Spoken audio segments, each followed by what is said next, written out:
मीका कल पूरी रात अपने फ्रेंड्स के साथ नाइट आउट पर थी। इस वक्त सुबह के 4 बज रहे थे एंड वो बहुत ही ज़्यादा थकी हारी अपने अपार्टमेंट की तरफ बढ़ती चली जा रही थी।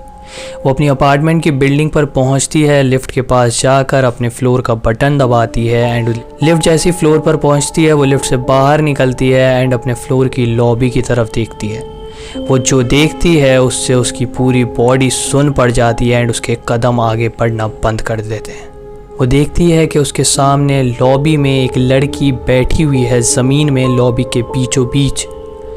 एंड ये लड़की के एक हाथ में सिगरेट है, एक हाथ में एक फ़ोन है जिस पर कि ये किसी से बातें कर रही है। वो लड़की बहुत ही ज़्यादा कामली बैठी हुई थी उस लॉबी की ज़मीन पर, जैसे कि वो अपने घर के बेड पर बैठी हो। इस लड़की के ठीक पीछे एक इंसान ज़मीन में खून से लथपथ पड़ा हुआ था। वो इंसान बार बार इस लड़की का नाम चिल्ला रहा था, बार बार इसे पुकार रहा था, लेकिन ये लड़की इतनी शांति से बैठी हुई थी, इतनी सारी आवाज़ें सुनने के बावजूद भी ऐसा लग रहा था कि ये लड़की इस लड़के का मरने का इंतज़ार कर रही थी। सब देखकर मीका काफ़ी ज़्यादा डर जाती है। वो एकदम से पुलिस को कॉल मिलाती है एंड इस सीन की एक फ़ोटो भी लेती है। तुम इस फ़ोटो में देख सकते हो कि ये लड़की कितने ज़्यादा आराम से एक हाथ में सिगरेट लेकर फ़ोन लेकर बैठी हुई है।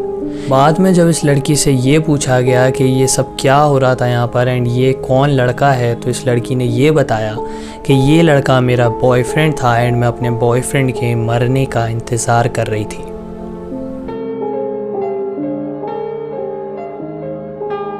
हाउस एजेंट काफ़ी ज़्यादा कंफ्यूज एंड काफ़ी ज़्यादा शॉक थी, क्योंकि उनके पास एक 21 साल की लड़की आई थी जो कि उनसे कह रही थी कि इस महंगी बिल्डिंग में उसे एक घर चाहिए।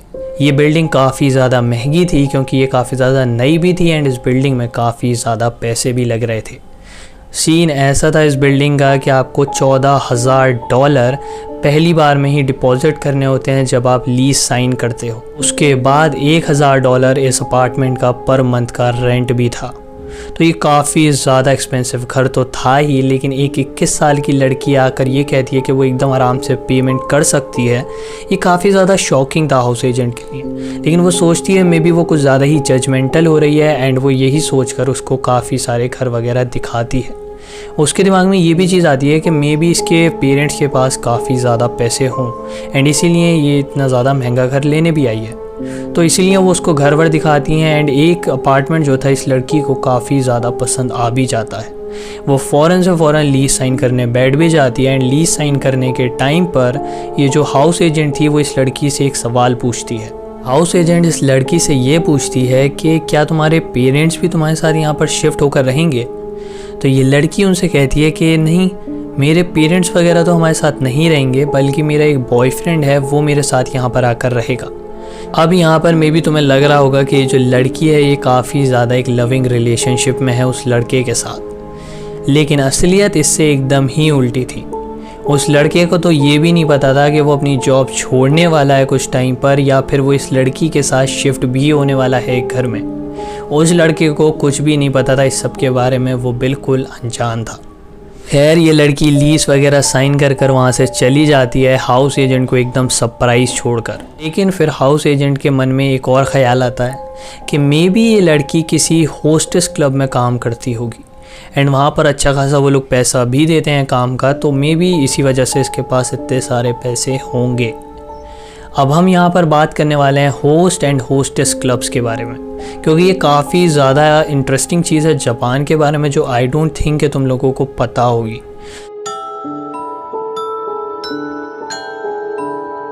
तो बेसिकली तुम्हें क्लब्स वगैरह के बारे में तो पता ही होगा कि नॉर्मल क्लब्स वगैरह कैसे होते हैं, इंडिया में भी हैं, हर जगह होते हैं, लेकिन जापान में काफ़ी सारे अलग अलग तरह के क्लब्स होते हैं। इसमें से ही एक तरह के क्लब होते हैं hostess and host clubs.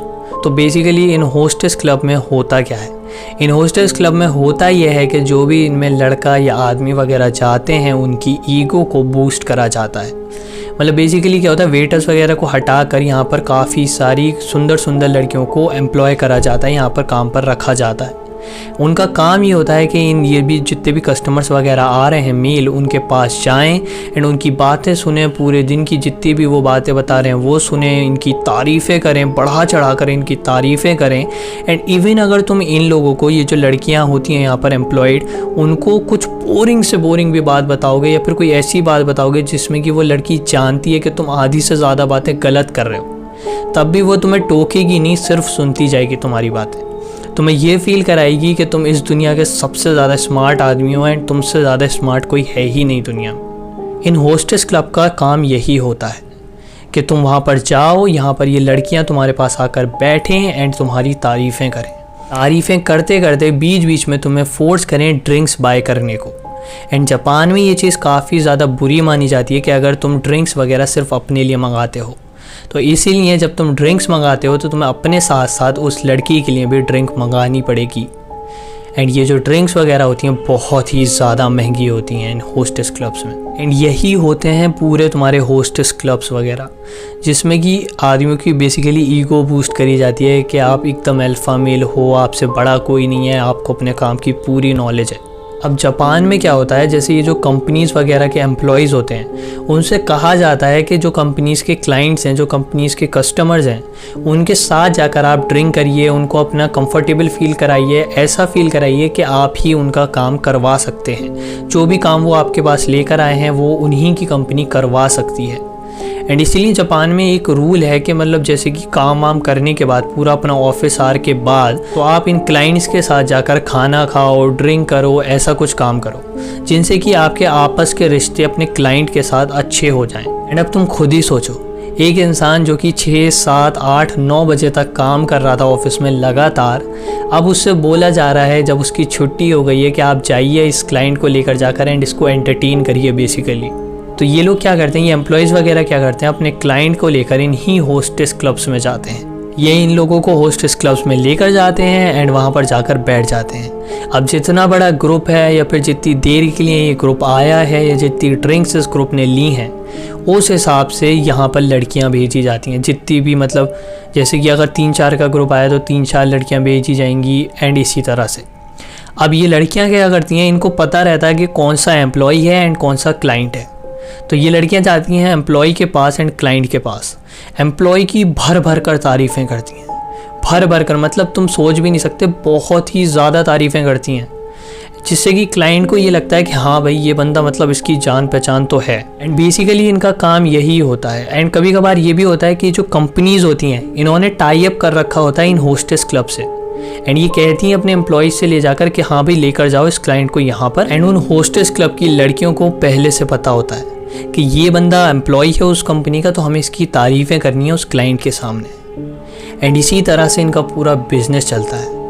And इसी बीच इन लड़कियों का ये काम होता है कि तारीफ़ें करते करते इनसे ड्रिंक्स वगैरह मंगवाएं, जो कि ऑब्वियसली बहुत महंगी होती हैं एंड फिर लड़कियों के लिए भी मंगानी पड़ती हैं, तो कि मतलब तुम समझ लो फिर पैसा उड़ता है बहुत बुरी तरह से। और ऐसा भी कहा जाता है कि अगर इन होस्टेस क्लब में कोई एक लड़की 5 घंटे के लिए रात भर काम करती है 6 रातों तक, तो वो आराम से 6 रातों में ही 9,000 से 14,000 डॉलर तक कमा सकती है। और अगर कोई बंदा स्पेशली तुम्हारा नाम लेकर तुम्हें बुलाता है, मतलब वो होस्टेस क्लब में आया एंड उसने मैनेजर से तुम्हारा नाम लिया कि मुझे ये लड़की चाहिए, तो तुम्हें उसके पास भेजा जाए ना जाए, लेकिन सिर्फ तुम्हारा नाम लेने के लिए तुम्हें $100 एक्स्ट्रा मिलते हैं कि कोई बाहर से क्लाइंट आया एंड उसने तुम्हारा नाम लिया, इस चीज़ के तुम्हें $100 और एक्स्ट्रा मिलते हैं। अब देखो, जैसे कि ये होस्टेस क्लब के बारे में मैंने तुम्हें बताया, तो ऐसे ही काफ़ी सारे अलग अलग तरह के होस्टेस क्लब जापान में एग्जिस्ट करते हैं। कुछ ऐसे भी होते हैं होस्टेस क्लब जिसमें कि थोड़ी नेकेडनेस इन्वॉल्व होती है, लेकिन सबसे ज़्यादा कॉमन जो होते हैं वो होते हैं नो टचिंग होस्टेस क्लब्स। ये जो होते हैं ना, इनमें कि आप बिल्कुल भी टच नहीं कर सकते उन लड़कियों को इनएप्रोप्रिएटली एंड उनसे कोई भी एक्सप्लिसिट बात आप नहीं कर सकते हो।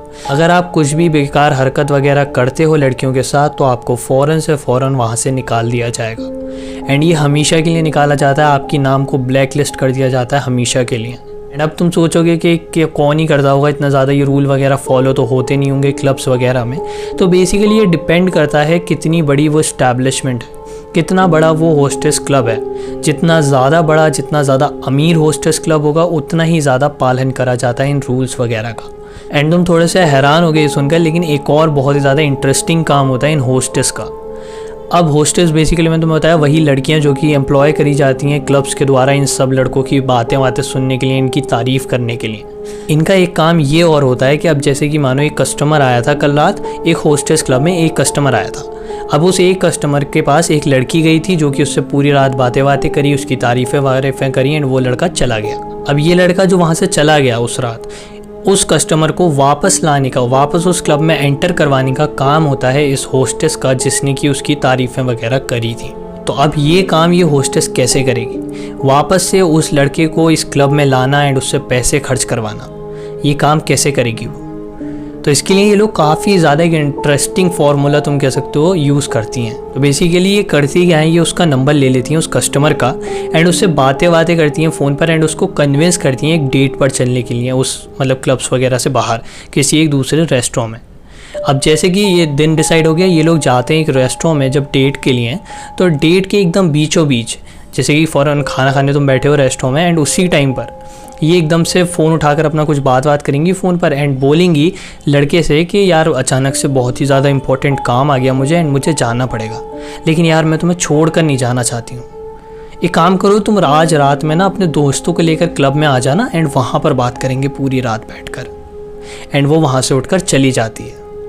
एंड इसी तरह से अब उस लड़के का मन करेगा यार मैं तो डेट पर आया था, मैं बात करना चाह रहा था, एंड ये लड़की एकदम से चली गई, तो वो वापस से जाएगा और चाहेगा तो अपने दोस्तों को भी लेकर जाएगा। एंड फिर वहाँ पर एक बार पहुँच गए तुम, तो ये लड़कियाँ इतनी तारीफ़ें करेंगी तुम्हारी, इतना ज़्यादा तुम्हें फोर्स करेंगी ना शराब वराब लेने के लिए कि भाई तुम वहाँ पर कंगाल होकर ही वापस आओगे। तो ये सीन रहता है होस्टेस क्लब्स का। एंड अब बात करते हैं होस्ट क्लब्स की। तो यहाँ पर मतलब मैं तुम्हें बताता हूँ जापान में ना सिर्फ लड़कों के लिए नहीं है कि मतलब सिर्फ लड़के ही मतलब अपनी ईगो को बूस्ट करें एंड खुश रहें, लड़कियों के लिए भी इंतज़ाम है। आगे बात करते हैं उसके बारे में। तो हमने होस्टेस क्लब की तो बात कर ली, अब बात करते हैं होस्ट क्लब्स की। होस्ट क्लब क्या होते हैं? तो बेसिकली ये सेम ही वही कॉन्सेप्ट होता है कि तारीफ़ें वारीफ़ों वाला, लेकिन एक मेजर डिफरेंस होता है। वहाँ पर क्या था, होस्टेस क्लब में लड़कियाँ जो हैं लड़कों की तारीफ़ें वगैरह कर रही थी और लड़कियाँ बेसिकली एम्प्लॉयड थी एंड लड़के कस्टमर थे। यहाँ पर तुम वाइस वर्सा कर देते हो एंड होस्ट क्लब्स में लड़के जो हैं वो एम्प्लॉयड होते हैं इस क्लब के द्वारा एंड लड़कियाँ जो हैं वो कस्टमर्स होती हैं। तो बेसिकली सीन ये होता है यहाँ पे होस्ट क्लब्स का कि लड़कों को हैंडसम लड़कों को यहाँ पर एम्प्लॉय करा जाता है, काम पर रखा जाता है एंड उनका काम होता है आपको एकदम सुंदर फील करवाना बेसिकली। तो ऐसा मानो कि अगर एक लड़की होस्टेस क्लब में जाती है तो वहाँ पर दरवाजे पर एक हैंडसम सा लड़का खड़ा होगा, आपका हाथ पकड़ेगा, आपको टेबल तक लेकर जाएगा, आपके साथ बैठेगा एंड आपकी बातें सुनेगा। जो सारी बातें आपको उससे सुनानी है वो सुनेगा, एकदम आंखों में आंखें डालकर आपकी तारीफ़ें करेगा एंड आपकी बातों पर रिस्पॉन्ड करेगा। आपको एकदम प्रिंसेस ट्रीटमेंट मिलेगा। एंड इवन एक बात मैं तुम्हें और बताता हूँ इंटरेस्टिंग कि अगर जैसे कोई लड़की ऐसे किसी होस्ट से बात कर रही थी एंड उस लड़की को एकदम से वॉशरूम जाना है, रेस्ट रूम जाना है, वो लड़की उठेगी एंड वो लड़का भी उसके साथ उठेगा, उसका हाथ पकड़ेगा एंड उसे वॉशरूम तक छोड़ कर आएगा एंड वॉशरूम के गेट के बाहर खड़ा रहेगा कहीं कि लड़की को कुछ ज़रूरत वगैरह ना पड़ जाए। एंड जैसी लड़की बाहर आएगी फिर उसका हाथ पकड़ेगा एंड टेबल तक लेकर जाएगा।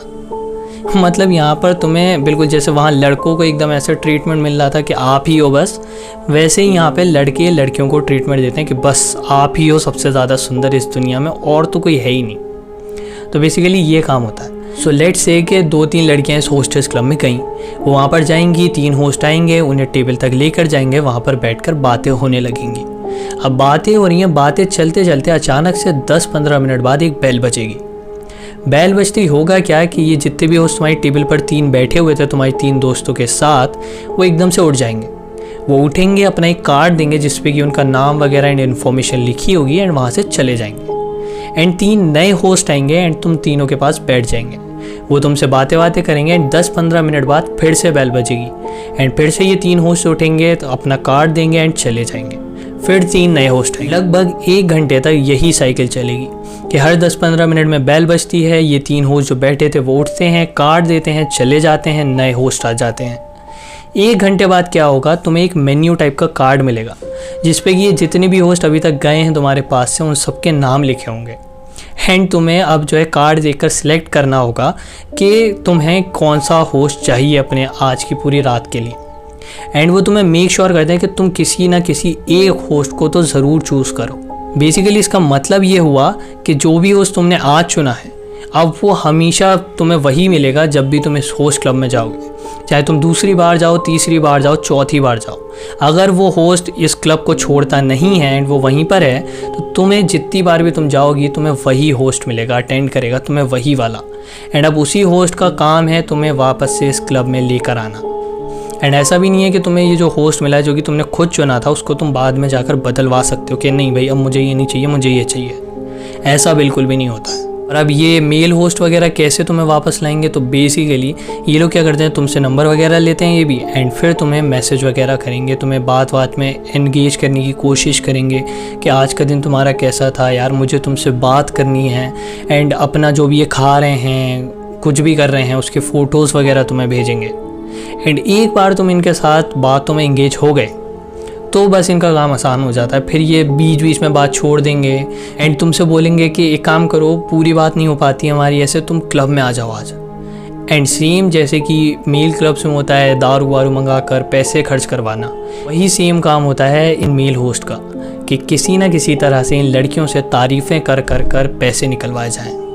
एक बहुत ज़्यादा फेमस इंसान है जापान का, रोलैंड नाम का।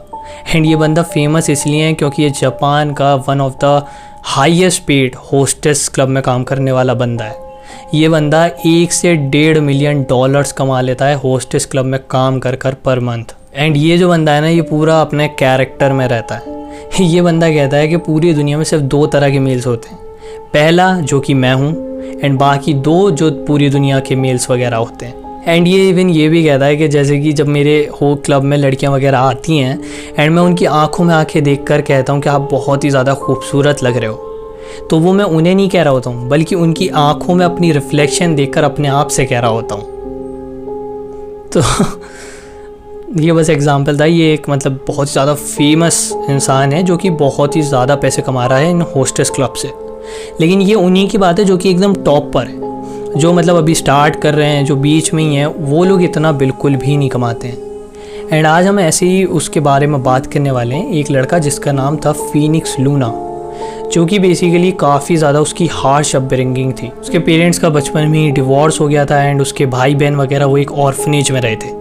एंड ये जो ऑर्फनेज थी इसके बारे में भी अच्छी बातें नहीं कही जाती हैं एंड यही कहा जाता है बहुत ही ज़्यादा बेकार ऑर्फनेज थी ये।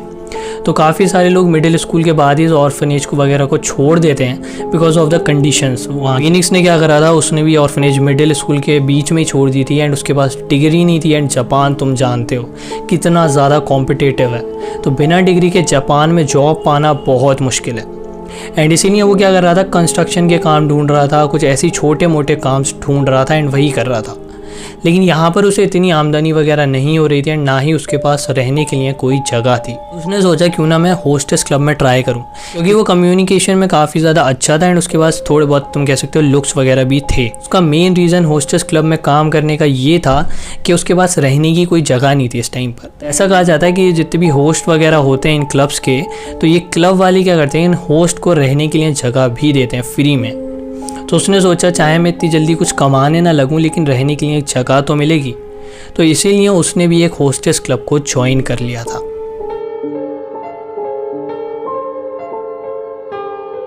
तो फीनिक्स क्या करता है, वो ज्वाइन करता है फ्यूजन क्लब को। अब ये जो क्लब्स वगैरह होते हैं ना, इनमें एक और सिस्टम होता है, वो होता है रैंक का सिस्टम। तो ये कैसे डिसाइड होता है, बेसिकली जिस कस्टमर ने कोई एक होस्ट को चुना, अब उस होस्ट पर उसने कितने पैसे उड़ाए, यानी कि कितनी ड्रिंक्स पी उस होस्ट के साथ, कितनी बातें करी, कितने घंटे तक वो होस्ट उस क्लाइंट के साथ था, इस सब को देखकर एक रैंक डिसाइड करी जाती है उस होस्ट की। एंड जो टॉप 5 होस्ट होते हैं उनका जो फोटो है वो लगाया जाता है फ्रंट डेस्क पर। जैसे कि अब रैंक 1 वाला होस्ट उसका फ़ोटो, रैंक 2 पर जो है उसका फ़ोटो, रैंक 3 उसका फ़ोटो। तो इस तरह से इनका ये रैंकिंग सिस्टम भी चलता है। तो फीनिक्स ने 4th रैंक हासिल कर ली थी सिर्फ कुछ ही महीनों में यहाँ पर काम करते हुए। और एक और interesting fact in host clubs के बारे में ये है कि इन होस्ट क्लब के जो ज़्यादातर कस्टमर्स होते हैं वो दूसरे होस्ट क्लब की होस्टेसेस या फिर होस्ट वगैरह होते हैं। तो बेसिकली जो होस्टेस वगैरह होती हैं, जो कि मेल क्लाइंट्स जो होते हैं, जिनके मेल कस्टमर्स होते हैं, एंड वो मेल की ईगो बूस्ट करती हैं उन वाले क्लब से, वो रात में जब छूटती हैं काम वाम करके अपना, तो वो इन होस्ट क्लब्स में आती हैं क्योंकि वो पूरा थक गई होती हैं मर्दों की इतनी तारीफ़ें वारीफ़ें करके। तो वो अब चाहती हैं कि कोई उनकी तारीफ़ें करे, कोई उनका ख्याल रखे। तो इसीलिए यही होस्टेसेस होस्ट क्लब्स में जाती हैं अपना जो भी पैसा उन्होंने कमाया है वो उड़ाने। एंड इन्हीं में से एक होस्टेस थी यूका तकाओका, जो कि इस टाइम पर फ्यूजन में बैठी हुई थी एंड वो एक स्पेसिफिक होस्ट को ढूंढ रही थी जिसका नाम था फीनिक्स।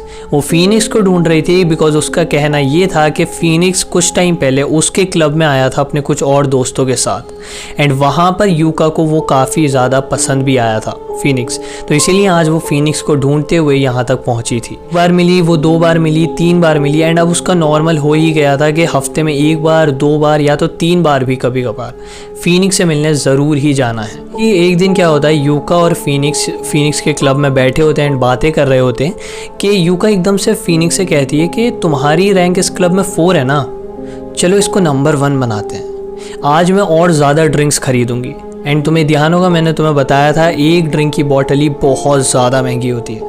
तो फीनिक्स को भी थोड़ा सा अजीब सा लगता है, लेकिन उसका तो काम ही है अपने कस्टमर से पैसे निकलवाना, तो वो इतना ज़्यादा कुछ नहीं बोलता।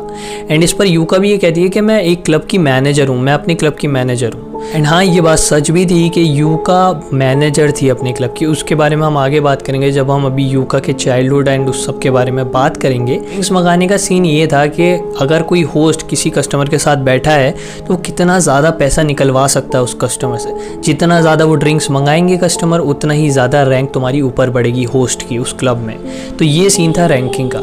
एंड अगर यूका ज़्यादा से ज़्यादा ड्रिंक्स मंगाएगी, ज़्यादा से ज़्यादा पैसे खर्च करेगी फीनिक्स के ऊपर, तो इसका मतलब उसकी रैंक बढ़ेगी। एंड इसी वजह से यूका 6000 से $10,000 पर नाइट खर्च करने लग जाती है सिर्फ और सिर्फ फीनिक्स के ऊपर, सिर्फ और सिर्फ इसलिए ताकि फीनिक्स रैंक नंबर 1 पर आ सके। ना थोड़ा सा यूका के बारे में बात करते हैं, उसके चाइल्डहुड के बारे में। सो बेसिकली यूका 1998 में चाइना में पैदा हुई थी एंड वो काफ़ी ज़्यादा ना बचपन से गुस्से वाली थी। मतलब वैसे वो अच्छी है तो सबके साथ अच्छी रहेगी, लेकिन जब उसे गुस्सा आता था ना तो वो बहुत ज़्यादा ख़तरनाक होता था। वो क्या करती थी, अपने क्लासमेट पर ही अगर उसे किसी पर गुस्सा आ जाता था तो चेयर उठाकर फेंकने लग जाती थी, इतना ज़्यादा उसका गुस्सा होता था। एंड एक बार तो वो जान से मारने तक आ गई थी अपनी क्लासमेट को, सिर्फ इसलिए क्योंकि उस क्लासमेट ने यूका से ये बोल दिया था कि तुम्हारा जो बॉयफ्रेंड है वो इतना ज़्यादा कुछ क्यूट भी नहीं है। यूका बचपन से ही काफ़ी ज़्यादा खूबसूरत भी थी एंड उसकी कम्युनिकेशन स्किल्स वगैरह काफ़ी ज़्यादा अच्छी थी। एंड इसी की मदद से उसने होस्ट क्लब्स वगैरह ज्वाइन करे। उसने मिडिल स्कूल के बाद पढ़ाई वढ़ाई छोड़ दी थी एंड उसके बाद उसने फोकस करा था पैसे बनाने पर। पैसे बनाने के लिए उसने ज्वाइन करे होस्ट क्लब्स एंड यहाँ पर वो बहुत ही ज़्यादा बढ़िया तरीके से काम कर रही थी। उसकी बातें करने का स्टाइल काफ़ी ज़्यादा अच्छा था, वो एकदम इनोसेंट क्यूट सी दिखती थी, तो ज़्यादातर लोग उसे हायर भी करते थे। एंड कुछ टाइम में ऐसी काम करते करते वो अपने क्लब की मैनेजर भी बन गई थी। और देखते ही देखते यूका ने अपनी सारी सेविंग, सारे पैसे फीनिक्स को रैंक 4 से रैंक 1 पर पहुंचाने के लिए ख़त्म कर दिए थे। जब उसने देखा कि उसके बैंक में बिल्कुल भी पैसे नहीं बचे तो उसका रिएक्शन ये होने की बजाय कि ये मैंने क्या कर दिया, उसका रिएक्शन ये था कि कोई बात नहीं, ये मतलब एक तरह से इन्वेस्टमेंट है मेरी। मतलब मैं और फीनिक्स बहुत ज़्यादा प्यार में हैं, लेकिन हम दोनों एक साथ नहीं रह सकते क्योंकि फीनिक्स का जो काम है वो उसको अलाउ नहीं करता किसी लड़की के साथ रिलेशनशिप में रहने के लिए। एंड ये मेरी एक तरह से इन्वेस्टमेंट है कि मैं फीनिक्स के साथ जाकर टाइम स्पेंड कर रही हूँ एंड ये आगे जाकर मुझे हेल्प करेगा क्योंकि आगे जाकर फीनिक्स अपनी जॉब छोड़ेगा एंड हम दोनों साथ में रहेंगे। एंड रिमाइंड यू कि ना वो डेट कर रहे हैं ना वो कुछ कर रहे हैं, फीनिक्स अपना काम करता है यूका से मिलकर एंड यूका उसका पे करती है। तुम यहाँ पर बात समझो, ठीक है ना। एंड यूका को ये लग रहा है कि फीनिक्स उससे बहुत ज़्यादा प्यार में है। सबकी वजह से ही रैंक 4 से रैंक 1 पर आ गया था फीनिक्स सिर्फ और सिर्फ 2 महीने में, और ये सब बदौलत थी यूका की। लेकिन दूसरी तरफ यूका बिल्कुल ब्रोक हो चुकी थी, उसके पास बिल्कुल पैसा नहीं बचा था अपना कोई भी काम करने के लिए दूसरा। एंड इवन फीनिक्स से मिलने के लिए भी उसको बहुत सारे पैसे चाहिए थे, वो भी उसके पास इस टाइम पर नहीं थे।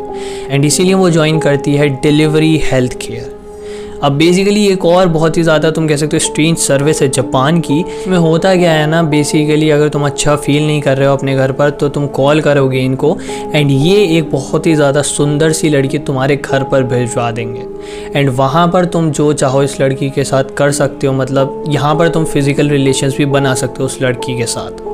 तो बेसिकली यहाँ पर ये काम होता है। तो अब यूका जो है पैसे कमाने के लिए, फीनिक्स से मिलने के लिए, पहले तो सिर्फ होस्ट क्लब पर काम कर रही थी जहाँ पर बिल्कुल भी ऐसा नहीं होता था। वहाँ पर सिर्फ और सिर्फ बातें होती थी और वो भी कोई ऐसी एक्सप्लिसिट बात नहीं। लेकिन अब यूका पैसे कमाने के लिए होस्ट क्लब में तो थी ही, लेकिन उसके अलावा वो ये डिलीवरी हेल्थ वाला भी काम करने लग गई थी।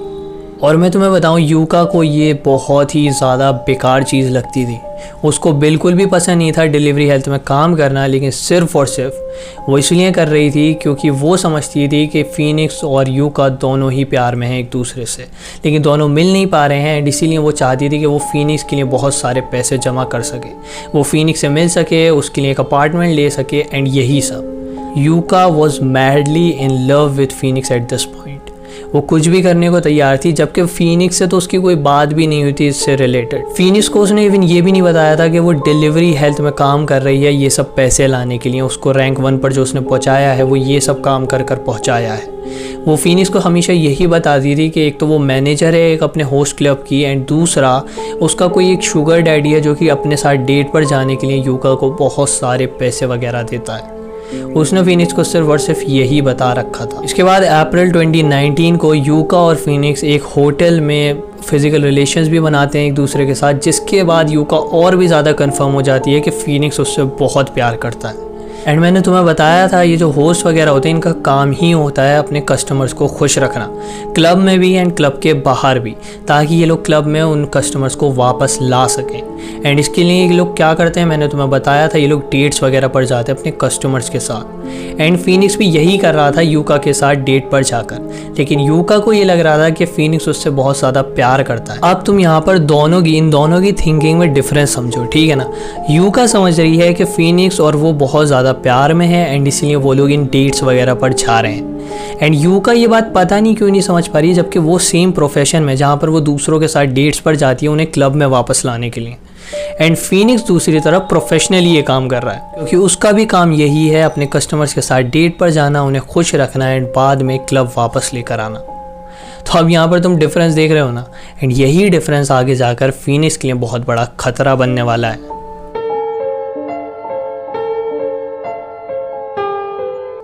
दिन आता है मई 21, 2019 का। यूका उठती है, उसको अपने एक दोस्त का कॉल आता है।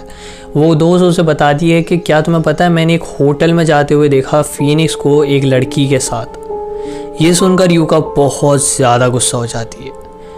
वो फ़ौरन से कॉल करती है फीनिक्स को एंड फीनिक्स उससे कहता है कि मैं रात में आकर तुमसे मिलूंगा। जब फीनिक्स उसके घर पर आता है रात में मिलने के लिए तो वो बहुत ही ज़्यादा गुस्सा हो जाती है फीनिक्स पर। वो चिल्ला कर कहने लग जाती है तुम क्यों गए थे किसी लड़की के साथ होटल में, मुझे क्यों नहीं बताया, जबकि वो लोग डेट भी नहीं कर रहे। फीनिक्स का कोई हक नहीं बनता कि वो यूका को बताए कि वो क्या कर रहा है पूरे दिन में। स्टिल यूका बिल्कुल ऐसे हो गई थी, बहुत ही ज़्यादा गुस्सा। इवन देन फीनिक्स उससे कहता है कि हमने ऐसा कुछ भी नहीं करा, हम वहाँ पर गए थे, बातें हुई थी, लेकिन ऐसा कुछ भी नहीं हुआ था। लेकिन यूका मानने को तैयार थी ही नहीं एंड वो चिल्लाए जा रही थी।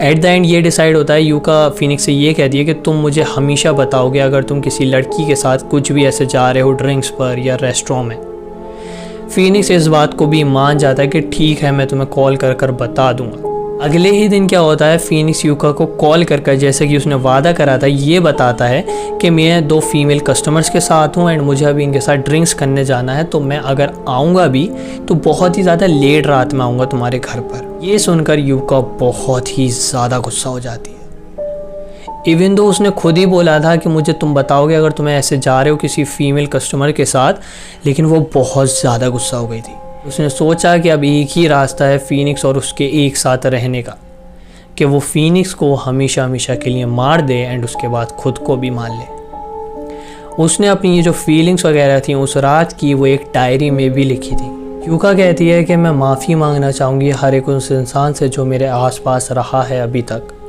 मुझे ये एक बहुत ही ज़्यादा बुरी आदत है झूठ बोलने की, एंड मुझे नहीं पता मैं ये क्यों बोलती हूँ, लेकिन बस मैं बोलती हूँ। हमेशा से एक हीरोइन बनना चाहती थी एक ट्रैजिक लव स्टोरी की, मुझे नहीं पता क्या हुआ क्या नहीं हुआ, मैं माफ़ी मांगना चाहूँगी एक बुरी बेटी होने के लिए, एक बेकार बेटी होने के लिए। एंड जब मुझे कोई ऐसा मिला है जिससे कि मैं प्यार करती हूँ तो मैं नहीं चाहती कि वो किसी दूसरी लड़की की तरफ आँख उठाकर भी देखे। एंड मैंने सोचा यही बेस्ट होगा उसके साथ रहने के लिए कि मैं उसे जान से ही मार दूँ। मैं तुमसे बहुत ज़्यादा प्यार करती हूँ, इवन दो तुम सिर्फ मुझे पैसे की तरह देखते हो क्योंकि तुम एक होस्ट हो, लेकिन मैं तुमसे एक्चुअल में बहुत ज़्यादा प्यार करती हूँ। एंड मैं कुछ भी करने को तैयार हूँ एक दूसरे को साथ में देखने के लिए।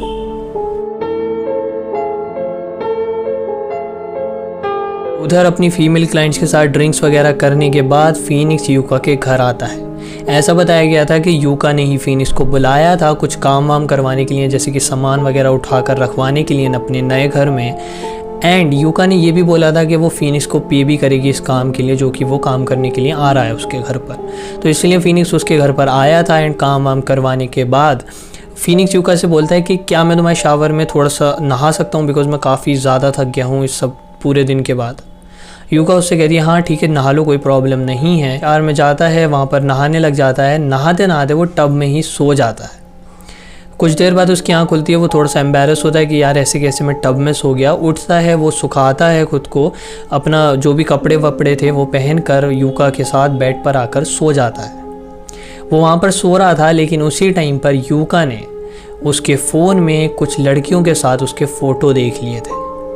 अब इन फ़ोटो के बारे में ये कहा गया कुछ भी ऐसा नहीं था इन फ़ोटोज़ में, सिर्फ और सिर्फ फीनिक्स ने अपनी एक क्लाइंट के साथ, अपने एक कस्टमर के साथ नॉर्मल फ़ोटो लिया था।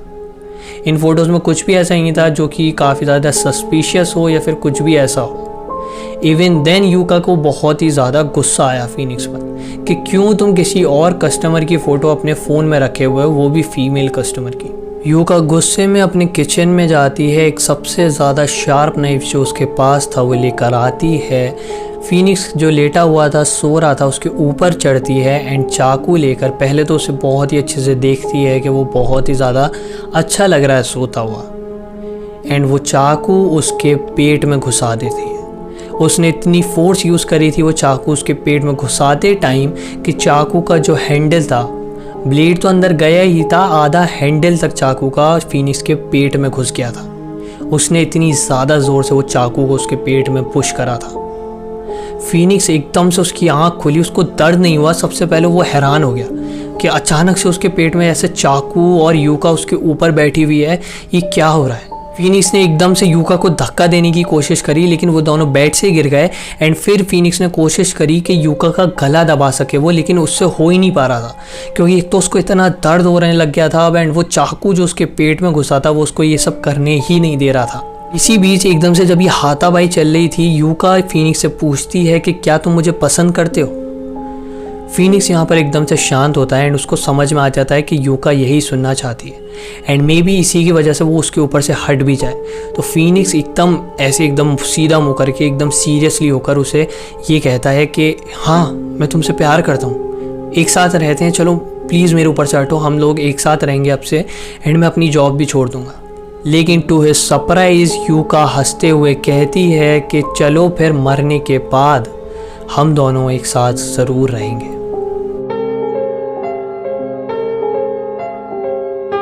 ये सुनकर फीनिक्स बहुत ही ज़्यादा हैरान हो गया था। वो कोशिश कर रहा था किसी भी तरह से यहाँ से निकलने की। एंड एक टाइम पर क्या होता है, यूका चाकू को एकदम से खींचकर निकाल देती है फीनिक्स के पेट में से, जिसकी वजह से और ज़्यादा तेज़ी से उसका जो खून था वो निकलने लग जाता है।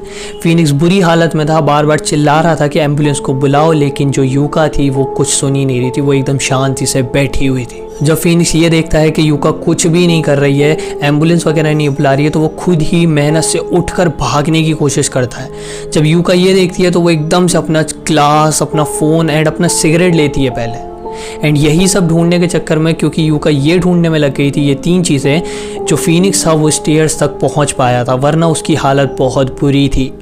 यूका ये सब ग्रैब करती है एंड वो एकदम से फीनिक्स के पीछे भागती है चिल्लाते हुए कि डोंट गो डोंट गो। बड़ी मुश्किल से लॉबी तक पहुंचता है अपने इस नीचे वाले फ्लोर की सीढ़ियों से एंड वहाँ पर उसकी हिम्मत पूरी टूट जाती है। वो पूरा खून में कवर्ड था, उसकी पूरी बॉडी पर लाल लाल खून था एंड वो नीचे गिर जाता है। उसके अंदर हिम्मत नहीं बची थी अब चलने की, उसकी हालत बहुत बुरी हो चुकी थी, उसकी सांसें चलना बंद हो चुकी थी। एंड उसके पीछे से यूका आती है, आराम से उसके पास में बैठती है, एक सिगरेट जलाती है एंड सिगरेट पीते हुए अपनी दोस्त को कॉल कर कर बताती है कि अभी अभी उसने क्या करा है। अपनी दोस्त को यहीं पर, जहाँ पर उसका जो बॉयफ्रेंड, जो कि वो मान रही थी उसका बॉयफ्रेंड है, वो उसके बराबर में पड़ा है, उसके पेट में चाकू उसने घुसाया है, खून निकल रहा है, वो मर रहा है। लेकिन यूका एकदम शांति से बैठी हुई है, सिगरेट जलाकर अपने दोस्त से बात कर रही थी।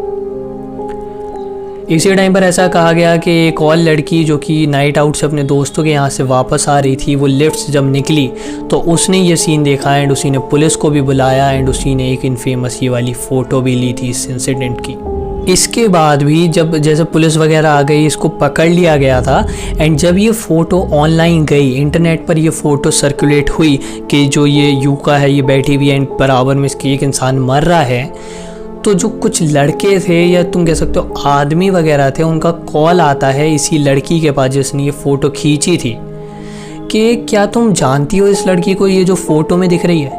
क्योंकि इसका तो बॉयफ्रेंड मर चुका है तो ये सिंगल होगी ना, तो क्या तुम मेरी बात करवा सकती हो इससे?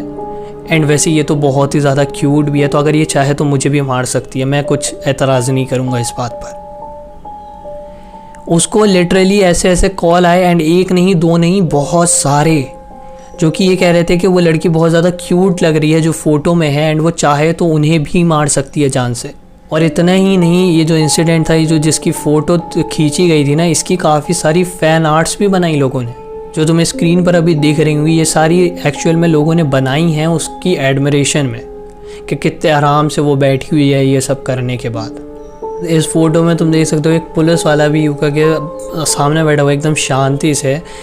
तो यहाँ पर तुम ये समझ लो कि वो एकदम शांति से कोशिश कर रहा है यूका को हथकड़ी बनाने की, क्योंकि इन लोगों को नहीं पता कहाँ उसने हथियार छुपा रखा हो, अभी भी मार दे किसी को। तो ये ऑफिसर हथकड़ी वगैरह पहनाते हैं उसे एंड लेकर जा रहे होते हैं। वहाँ पर मीडिया भी होती है एंड वहाँ पर जो कैमराज वगैरह होते हैं उनकी तरफ देखकर यूका इवन इस टाइम पर काफ़ी ज़्यादा क्रीपीली स्माइल भी करती है। वो ये कहती है कि मुझे ये सब करना ही था क्योंकि मैं उससे बहुत ज़्यादा प्यार करती थी एंड एक बार हम दोनों मर जाते तो हम दोनों हमेशा के लिए साथ हो जाते, एक साथ रहते हम। लोगों ने बोला कि ऐसा लगता तो नहीं है क्योंकि तुम इतने आराम से, वो इंसान मर रहा था एंड तुम इतने आराम से उसके बराबर में बैठ कर सिगरेट पी रही थी, हमें तो नहीं लगता कि तुम्हें उसकी ज़रा सी भी फिक्र है। तो उसने बताया कि मुझे सिगरेट पीने की बहुत ही ज़्यादा आदत है, मैं 4-4 5-5 पैकेट एक बार में एक साथ फूंकती हूँ। पुलिस ने उसको पकड़ा एंड वो उसको जेल ले गए ट्रायल्स वगैरह के लिए। दूसरी तरफ डॉक्टर्स ने फिनिक्स को देखकर ये कहा कि इसके पास सिर्फ और सिर्फ 20% चांस है ज़िंदा बचने का, क्योंकि उसका जो लिवर था उसमें चाकू पूरी तरह से घुस गया था।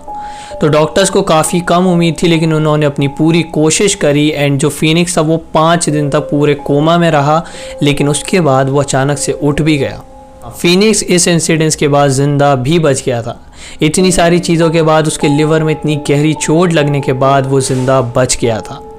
उसने बाद में बताया कि उसको दोबारा से चलना तक सीखना पड़ा, ना उससे खाना खाया जाता था, उसको रात में बुरे बुरे सपने आते थे।